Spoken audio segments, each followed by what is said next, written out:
Hello ka-Benjors, dito naman tayo sa farm, Calamansi Farm.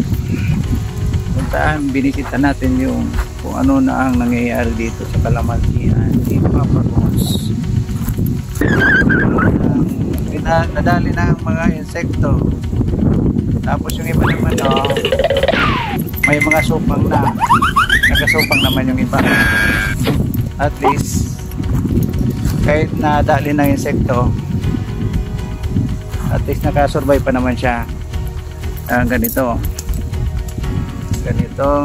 may mga tama yung dahon, kinain ng mga insekto, ganyan. Tapos at least meron din na tumutubo na panibago. Ayan, kailangan natin dito insecticide para mamatay na. Pag isa pa, lalo pag ganitong habagat, grabe, talagang yumuyo yung kalamansi niya.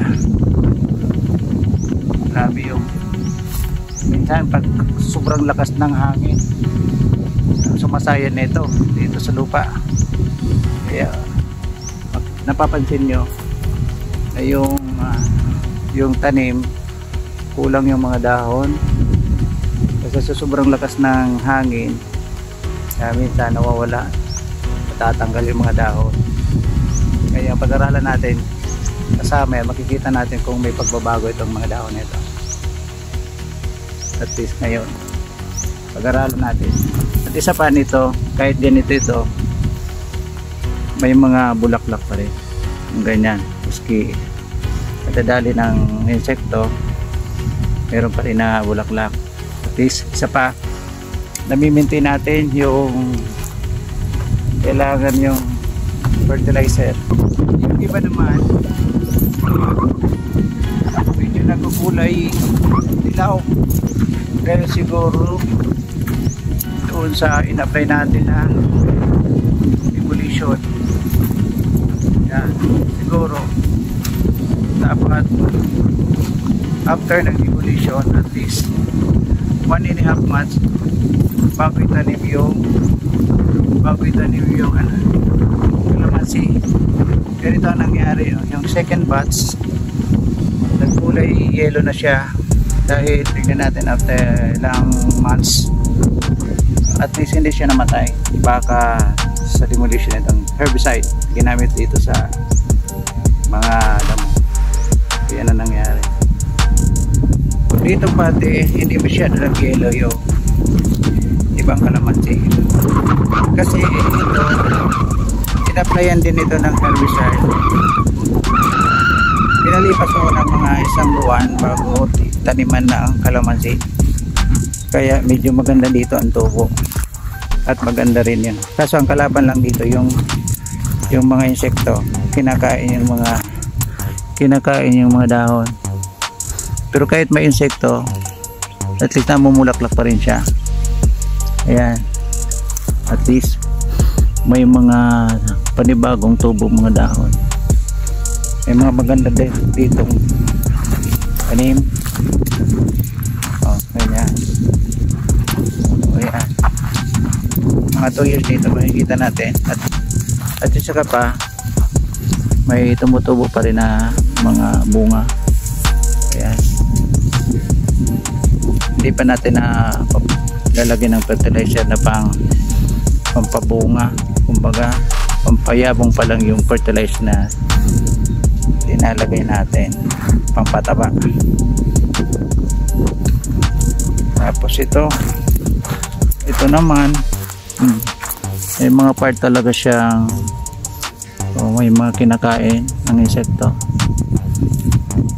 Mostly okay naman yung mga dahon niya. Tapos may panibago rin na nagatubo. Ayan.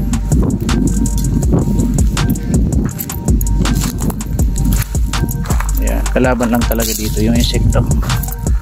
Tapos yung hangin, lalo kung habagat ang panahon, grabe ang hangin. Ito, ganda ayan, may insekto. Ayan, Insekto yan. Ito pa. Gagamba.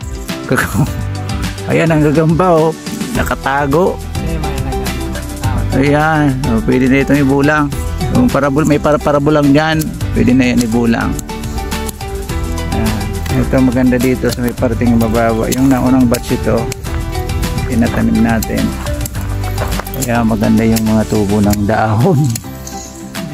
Ito, yung nauna siguro, dahil siguro napiktara ng insecticide, pest, herbicide na ginamit.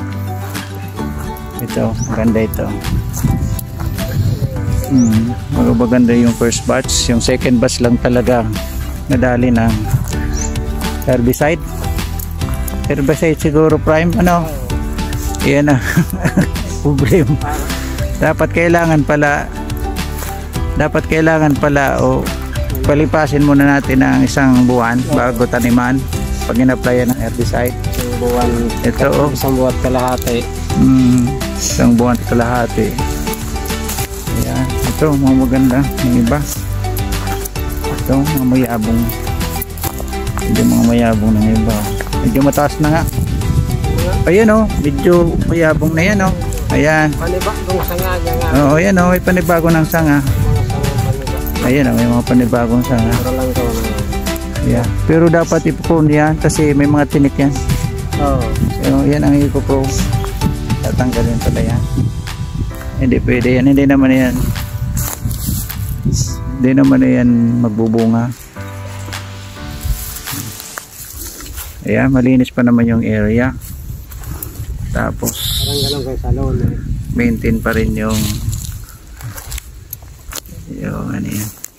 yung linis.